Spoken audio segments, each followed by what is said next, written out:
Assalamualaikum warahmatullahi wabarakatuh. Perkenalkan, nama saya Riki Agung Saputra dari kelas 2 D4 ITB dengan NRP 3120600033. Nah, di sini saya akan menjelaskan tentang working with database. Nah, yang pertama di sini ada YDAO. DAO ini merupakan database access object. YDAO dibangun di atas PDO, PHP Data Object. PDO merupakan extension yang menyediakan antarmuka untuk mengakses database menggunakan bahasa PHP. YDAO menyediakan Object-Oriented API untuk mengakses database relasional. YDAO merupakan dasar untuk metode pengaksesan database secara lebih advance seperti Query Builder dan Active Record. YDAO dapat langsung mendukung database management system, yakni MySQL, MariaDB, SQLite, kemudian PostgreSQL, kemudian upgrade versi 9.3 ke atas.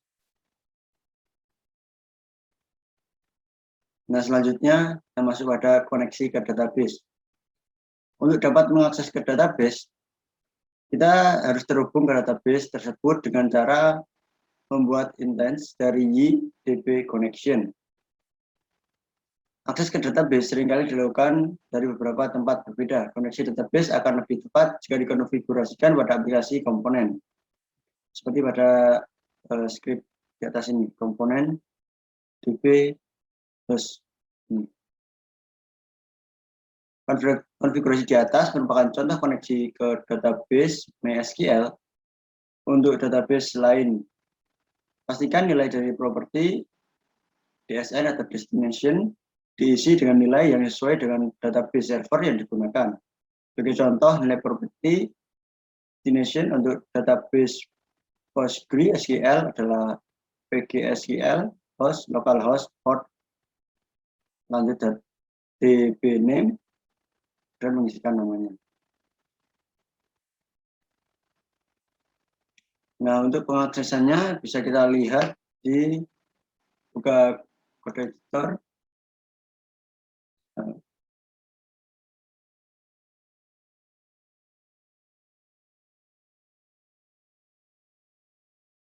Nah, untuk pengaksesannya bisa kita lihat di config, lalu di web, pada komponen. Nah, ini ada DB, ini merupakan koneksi database yang menuju ke variabel database.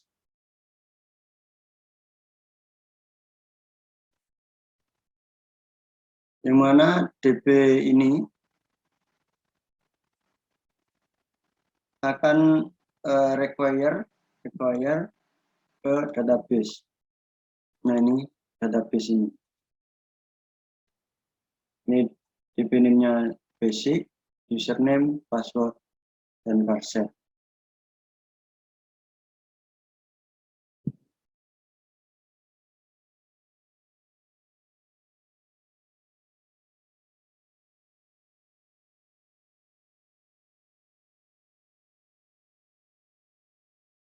Setelah itu kita masuk pada materi selanjutnya, menjalankan SQL query.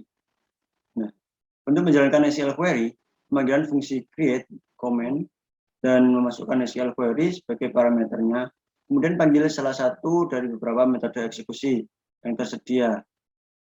Nah, ini ada query all, kemudian query one, query column, dan query scalar. Catatan untuk menjaga presisi, data yang diambil dari database selalu direpresentasikan sebagai string. Walaupun tipe data dari kolom pada tabel adalah numerik.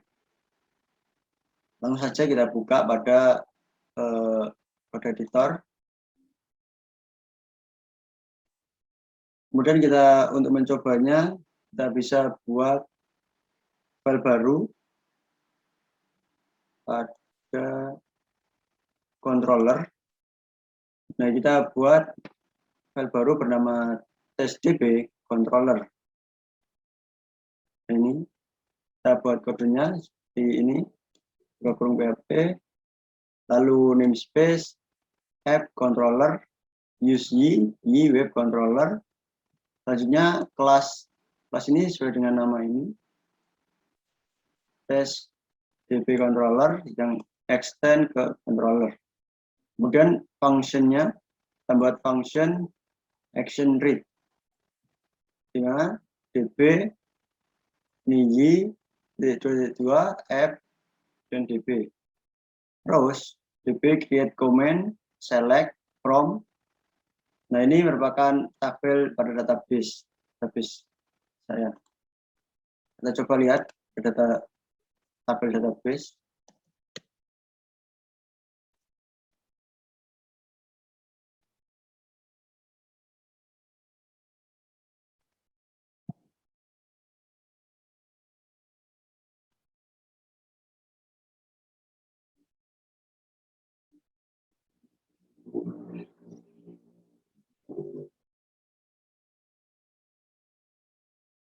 Nah, di sini saya menggunakan basic.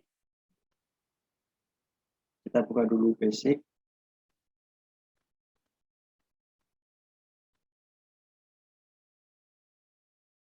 Nah, ini tabelnya mahasiswa. Seperti pada di sini. Ini sama seperti pada database tadi. Kemudian sini return is render read dan rows row.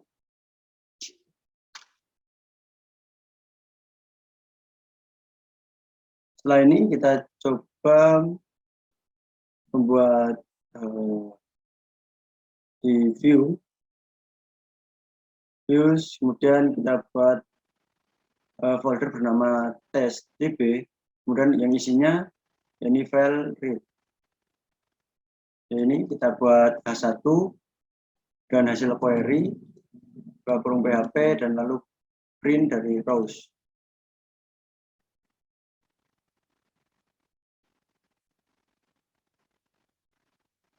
Nah, di sini kita coba yang query all dulu. Kita ganti di sini query all.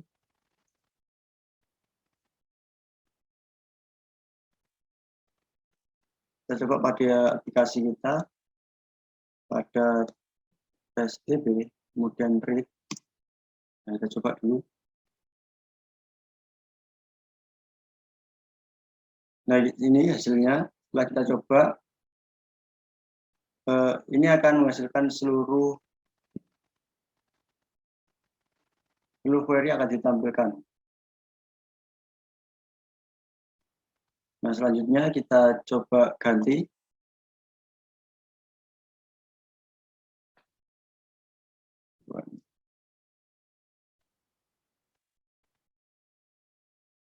Nah, di sini yang ditampilkan hanya satu query saja.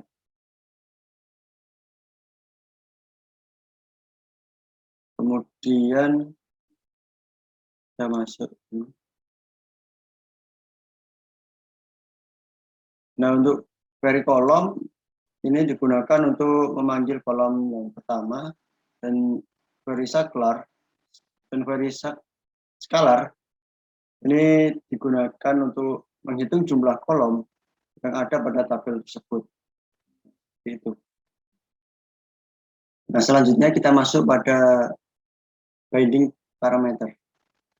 Untuk menghindari serangan SQL injection, kita harus menggunakan pendekatan binding parameter. Nah, bisa kita lihat, bisa kita lakukan pada VS Code. Kita coba buka dulu.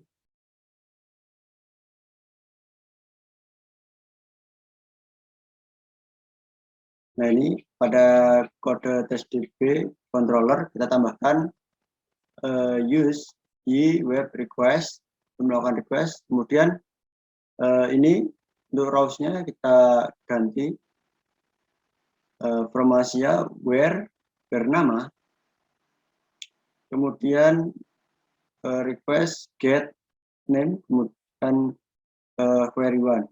Nah, karena tipe datanya string, maka kita tambahkan tanda petik, dan ini juga tanda petik. Selanjutnya kita coba.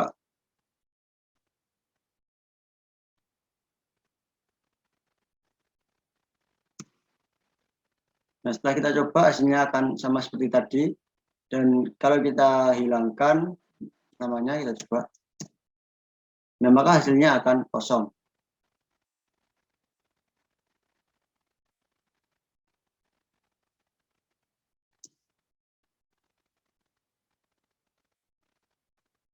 Nah, kita masuk pada VS Code lagi. Nah, ini merupakan plain param. Oh, maaf, itu tadi adalah untuk pemanggilan parameternya saja. Nah, selanjutnya untuk plain param, ini kita bisa menggunakan band value. Bisa kita coba seperti ini nanti. Select post where ID and status, kemudian param query one. Kita bisa menggunakan plain value juga. Kita coba contohkan. Nah, ini seperti pada VS Code. Select from mahasiswa where nama, kemudian name, kemudian bind value, kasihkan name, get name. Ini untuk query one. Selanjutnya return this render read di biasa. Kemudian kita coba seperti ini. Nah, hasilnya akan sama, tapi ini lebih aman. Kita coba buang. Nah, ini sama juga. Kembalikan lagi. Nah, selanjutnya kita masuk pada materi berikutnya, yakni menjalankan perintah SQL selain query. Nah, untuk menjalankan perintah SQL selain query dapat dilakukan dengan memanggil metode execute. Nah, ini execute. Kemudian untuk perintah-perintah DML selain menulis statement SQL dasar, dapat juga dilakukan dengan memanggil metode insert, update, delete sebelum memanggil metode execute. Nah, untuk insert seperti ini, insert data, kemudian untuk update, kemudian delete. Kemudian masuk pada meletakkan nama tabel dan kolom dalam tanda petik output. Ada kalanya kita perlu menuliskan perintah SQL yang di dalamnya terdapat nama tabel atau kolom dalam tanda petik. Misal kita ingin menjalankan perintah SQL select sum salary from employee. Aturan penggunaan quote berbeda antara DMS atau dengan yang lain. Bahkan kerumitan dalam menulis perintah SQL untuk operasi database tidak terkait dalam jenis DBMS. Dalam YDAO, kita dapat mengquote nama kolom dan dalam double kurung kotak dan nama tabel dalam double kurung perawal. Nah, seperti pada gambar yang di samping ini, double kurung kotak dan double kurung perawal. Nah, untuk menggunakan jika menggunakan kurung kotak dan kurung perawal ini menghindari error. Kemudian kita masuk pada multiple DBMS. Dalam sistem yang besar kompleks seringkali terdapat beberapa server database untuk data yang sama. Untuk performa, kita mungkin perlu mengaplikasikan strategi bahwa penulisan data dilakukan di DBMS master dengan pembacaan data di DBMS self. Nah, ini untuk data master DNS for master server. Kemudian self ini ada self config. Menerapkan strategi di atas perlu mengatur konfigurasi database seperti script.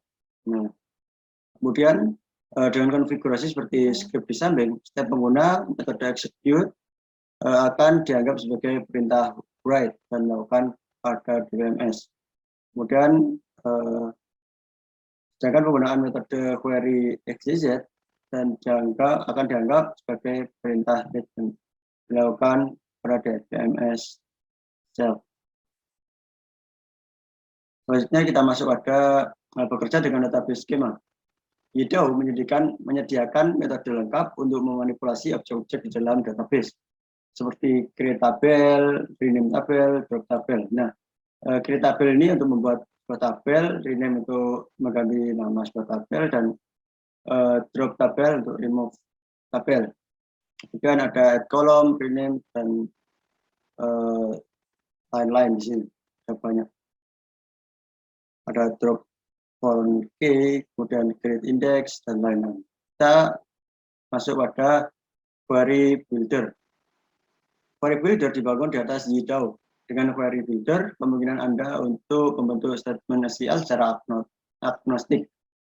Penggunaan query builder dan normalnya membutuhkan dua langkah. Yang pertama, membuat objek Y, DB query yang mempresentasikan SQL query. Yang kedua, menjalankan metode query, misalnya all, dari Y, DB query untuk mengambil data dari database. Script di atas menjalankan statement SQL di bawah. Nah, ini query, new, Y, DB query. Terusnya, ini memanggil query, select, kemudian memanggil kolom ID dan email.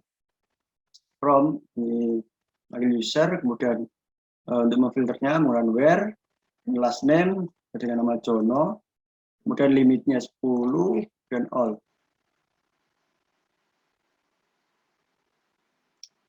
Nah, all ini untuk mengakses seluruh query.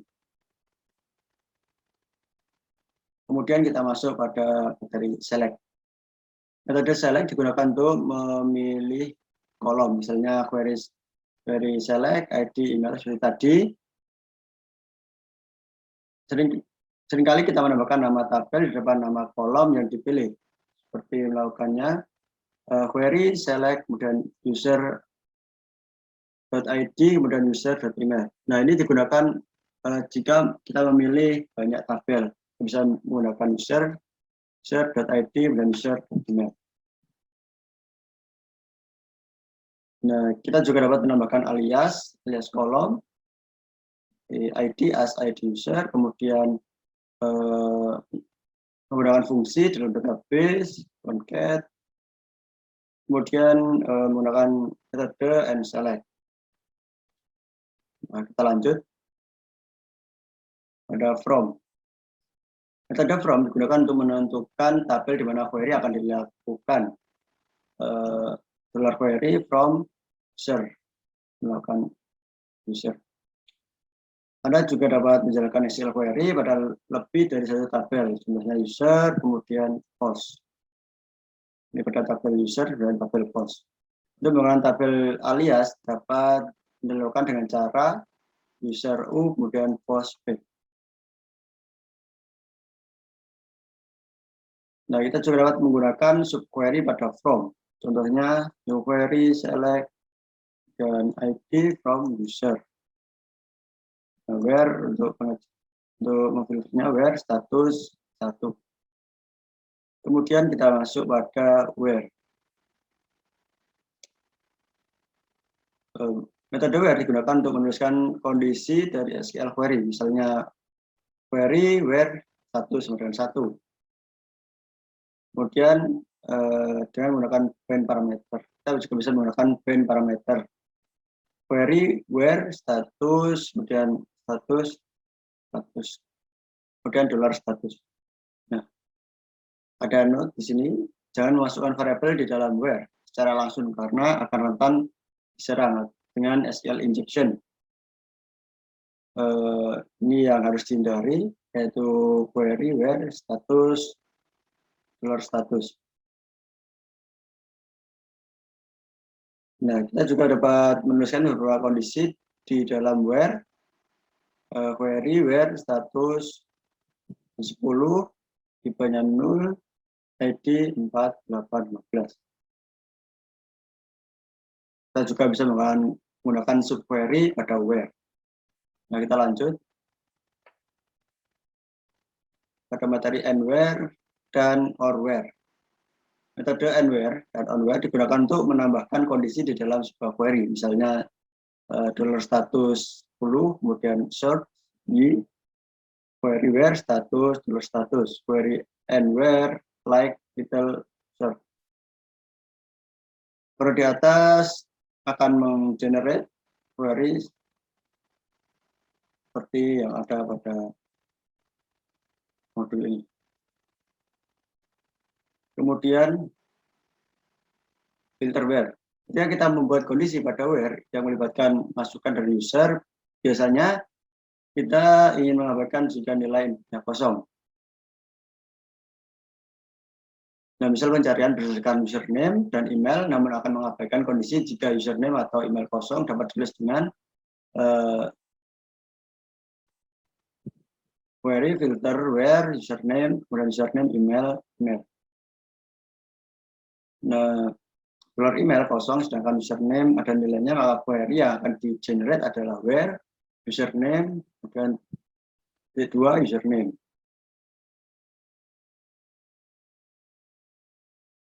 Nah, kita juga dapat menggunakan metode and filter where dan or filter where untuk menambahkan kondisi sebuah query. Kemudian order by, group by, having. Pengurutan yaitu order by digunakan untuk menentukan bagian order by pada sebuah SQL.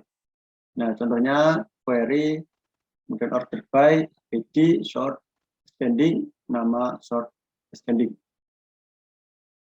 Kemudian kita juga bisa menambahkan kolom pada bagian order by pada sebuah SQL dengan memanggil metode add order by.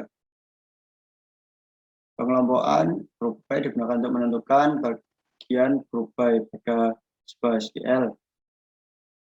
Nah, kemudian having digunakan untuk menentukan bagian having pada sebuah SQL. Nah, contohnya seperti ini.